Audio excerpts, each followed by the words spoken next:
Assalamualaikum warahmatullahi wabarakatuh. Bismillahirrahmanirrahim.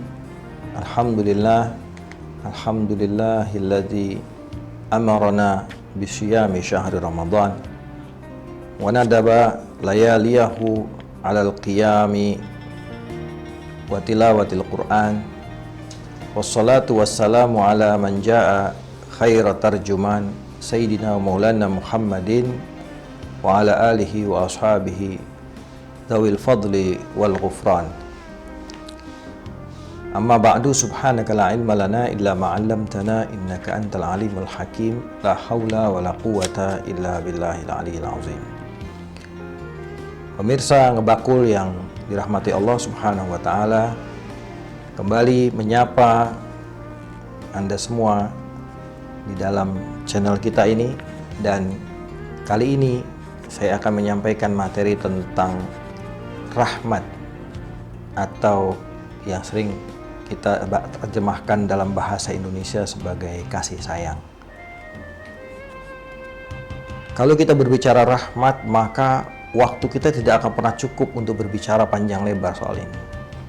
Karena inti ajaran Islam, bahkan Allah Subhanahu wa taala mensifati dirinya dalam satu sifat, yang sifat itu menjadi inti daripada Al-Quran dan seluruh kitab-kitab yang pernah Allah turunkan, yaitu yang menjadi inti dari surat Al-Fatihah adalah lafaz Bismillahirrahmanirrahim, dengan menyebut nama Allah yang Maha Rahman dan yang Maha Rahim, di mana Rahman dan Rahim terakar dari satu kata, yaitu rahmat.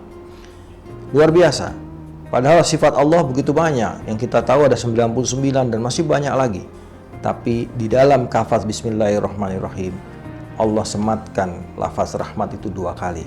Rahman dalam pengertian rahmat yang umum, universal, dan Rahim adalah rahmat yang khusus, yaitu kepada kaum beriman, khususnya nanti di hari kiamat. Rahmat ini adalah juga misi yang dibawa oleh Rasulullah SAW. Ketika Rasulullah SAW mengatakan wa ma arsalnaka, Allah Subhanahu wa taala berfirman dalam Al-Qur'an, wa ma arsalnaka illa rahmatan lil alamin. Tidaklah kami utus engkau wahai Muhammad kecuali sebagai rahmat bagi seluruh alam. Apa maknanya? Kehadiran Rasulullah adalah merupakan sebuah karunia besar, bukan hanya bagi umat Islam tapi bagi seluruh alam. Karena ajaran yang dibawa oleh Rasulullah, yaitu agama Islam dan kitab suci Al-Quran, adalah merupakan pedoman hidup yang perlu dipedomani dan betul-betul akan membawa kepada keselamatan, kebahagiaan dunia dan akhirat. Dalam kaitannya dengan rahmat itu, maka Rasulullah adalah pribadi yang rahim. Bahkan sifat rahimnya Allah itu kemudian disifatkan juga kepada Rasulullah. Dalam surat yang lain Allah mengatakan, Azizun alaihi ma anittum harisun alaikum bil mu'minina raufur rahim. Jadi sifat ini adalah sifat yang sangat penting yang harus ada. Dan seorang, kalau kita memandang pakai kacamata universal dalam bahasa kemanusiaan, tidak akan terwujud sebuah kemanusiaan di mana agama kita, agama Islam pun hadir untuk mewujudkan kesempurnaan kemanusiaan, kecuali dengan mengembangkan rahmat, yaitu kasih sayang. Kepada siapa? Kepada semuanya. Kepada orang-orang beriman, bahkan kepada semua makhluk Allah, kita pun bersikap lemah lembut. Termasuk kepada non-muslim yang tidak memusuhi agama kita. Semuanya pun sudah ditunjukkan dengan sangat baik dari ajaran-ajaran yang kita dapatkan. Sebuah hadis yang sangat terkenal, yang disebut di kalangan para pelajar hadis sebagai al-musalsal bil awwaliyah. Sebuah hadis yang selalu dibacakan oleh seorang guru ketika pertama berjumpa dengan muridnya. Hadis pertama yang dibaca adalah hadis yang diriwayatkan oleh Abdullah bin Amr, yang ditulis oleh Imam Tirmizi, Imam Abi Daud, dan lain-lainnya dalam kitab hadis mereka, yaitu hadis yang berbunyi, Ar-Rahimuna yarhamuhumur rahmanu tabaraka wa ta'ala irhamu man fil ardi yarhamkum man fis sama. Orang-orang yang berkasih sayang itu, orang-orang penyayang itu akan disayangi oleh Allah tabaraka wa ta'ala. maka sayangilah yang ada di bumi, maka akan menyayangimu semua yang ada di langit, yaitu para malaikatnya Allah Subhanahu wa Ta'ala. Ini sebuah ajaran yang universal, bahkan ini diajarkan turun-temurun dari generasi ke generasi. Hadis musalsal bil awaliyah ini seakan menjadi penegasan bahwa beragama itu dimulai dengan kasih sayang, beragama dimulai dengan rasa cinta, bukan dengan kebencian, bukan dengan amarah, bukan dengan dendam, tapi agama adalah merupakan kasih sayang yang akan membawa kepada kedamaian hidup di dunia ini. Para sahabat ngebakul yang dirahmati Allah Subhanahu wa Ta'ala, dalam hal ini ketika kita bicara tentang rahmat, maka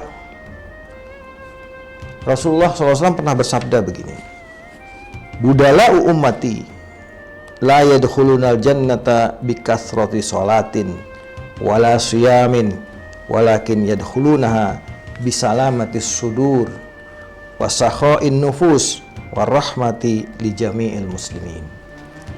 Orang-orang terpilih dari umatku itu, mereka tidak masuk surga di lantaran banyaknya sholat dan banyaknya puasa, bukan banyaknya ritual ibadah mahdoh yang sunnah-sunnah, bukan, tapi mereka masuk surganya karena salamatus sudur, hati dada yang selalu bersikap positif dan lapang dan selalu memaafkan dan tidak memelihara satu sikap berburuk sangka kepada siapapun.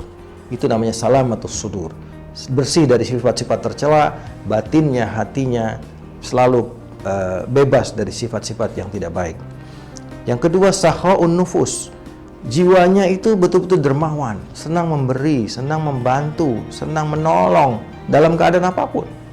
Apalagi era sekarang ini, zaman seperti corona yang mewabah sekarang ini, banyak orang yang tiba-tiba jatuh miskin, apa yang disebut OMB, orang miskin baru. Ya, kemarin masih punya penghasilan, kemarin masih punya warung, kemarin masih punya toko, sekarang sudah jadi pengangguran. Kemarin masih jadi supir taksi online, kemarin masih ini, masih itu, semuanya sekarang hilang. Dan ini orang-orang yang membutuhkan kasih sayang kita. Maka sakha'un nufus, kedermawanan jiwa, kedermawanan hati, ini harus di era sekarang ini harus betul-betul menjadi karakter yang mewarnai kita sehari-hari. Dan yang ketiga yang menjadi ciri daripada orang-orang terpilih adalah ar-rahmati li jami'il muslimin, yaitu orang yang sifat kasih sayang kepada seluruh kaum muslimin, kepada sesama saudara seiman. Dan ini yang menyebabkan tiga hal ini, yaitu salamatus sudur, hati yang lapang, dada yang lapang, dan kemudian sakha'un nufus, dermawannya jiwa, dermawannya diri, dan juga warahmati li jami'il muslimin, yaitu rasa kasih sayang kepada semua kaum muslimin yang mengantarkan mereka masuk ke surganya Allah Subhanahu wa Ta'ala. Bukan banyaknya puasa, bukan banyaknya sholat, artinya yang sunnah-sunnah. Dalam hal ini kita patut mengambil satu ibrah, satu pelajaran dari kisah yang terjadi pada seorang khalifah Amirul Mukminin Umar bin Khattab radhiyallahu anhu.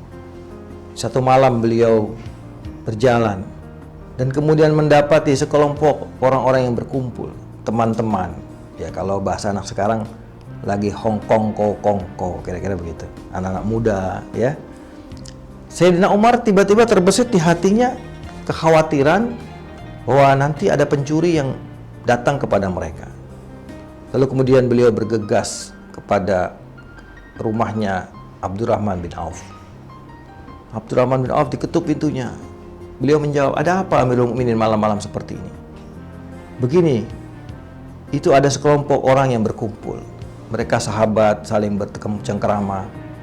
Saya khawatir kalau mereka di situ nanti mereka menginap sama-sama, kemudian nanti tidur bareng-bareng di situ.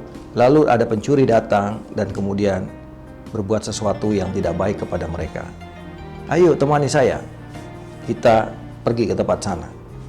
Apa yang dilakukan Sayyidina Umar bersama Sayyidina Abdurrahman bin Auf radhiyallahu anhuma berada di tempat perkumpulan itu tanpa mengganggunya dan menjaganya sampai fajar, sampai mereka tidur. Dan kemudian setelah waktu subuh Sayyidina Umar membangunkan mereka, "Wahai orang-orang yang ada di sini, bangunlah, sholatlah. Dan kemudian sampai mereka kemudian bergerak untuk sholat pergi, barulah Sayyidina Umar bisa kembali. Betapa seorang Amirul Mukminin mau melakukan perbuatan ini, rela untuk begadang hanya untuk menjaga mereka-mereka yang sedang bersenang-senang berkumpul bersama para sahabatnya, takut ketiduran dan takut ada pencuri yang datang ke sana. Betapa rahmatnya begitu besar pada diri seorang Khalifah Umar bin Khattab, sehingga dari situ kemudian Sayyidina Umar betul-betul memiliki jiwa kepemimpinan yang luar biasa. Termasuk diantaranya adalah jiwa kasih sayang yang sangat besar kepada rakyatnya, sampai demikian adanya. Inilah contoh yang perlu kita teladani dalam perjalanan para pendahulu kita, dan jadikanlah ini sebagai inspirasi bagi kita. Sudah seberapa jauh kita menerapkan kasih sayang ini dalam kehidupan kita. Janganlah kita orang yang berorientasi kepada diri sendiri, menyenangkan diri sendiri, tapi lupa bahwa kita patut berbagi kasih sayang kepada sesama. Kasih sayang itu bahkan Allah masih simpan 99 nanti di akhirat. Allah baru turunkan satu kasih sayang dari 100 kasih sayang. Dan dengan satu kasih sayang ini di dunia, seekor hewan, baik kuda maupun unta, tidak menduduki anaknya atau hati-hati ketika mau duduk karena takut menduduki anaknya yang masih kecil, yang masih bayi. Demikian kasih sayang. Kita lihat kasih sayang binatang kepada anaknya.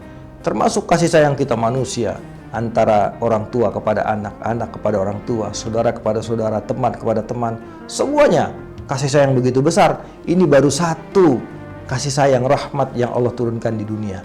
Bagaimana nanti di akhirat? 99 kasih sayang akan Allah terapkan nanti di akhirat. Kenapa? Karena di akhirat nanti butuh banyak pengampunan, butuh banyak kasih sayang, banyak pendosa, banyak orang bersalah di hadapan Allah.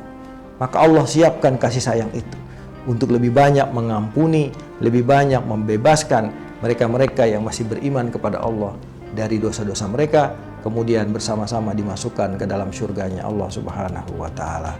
Demikian yang dapat kami sampaikan. Semoga kajian ini akan bermanfaat khususnya bagi sahabat Ngewakul semuanya, dan bisa menjadikan kita sebagai manusia yang penuh kasih sayang kepada siapapun, kepada sesama kita. Hadanallah wa iyyakum ajma'in wal afu minkum wallahu muwaffiq ila aqwamit thoriq. Wassalamualaikum warahmatullahi wabarakatuh.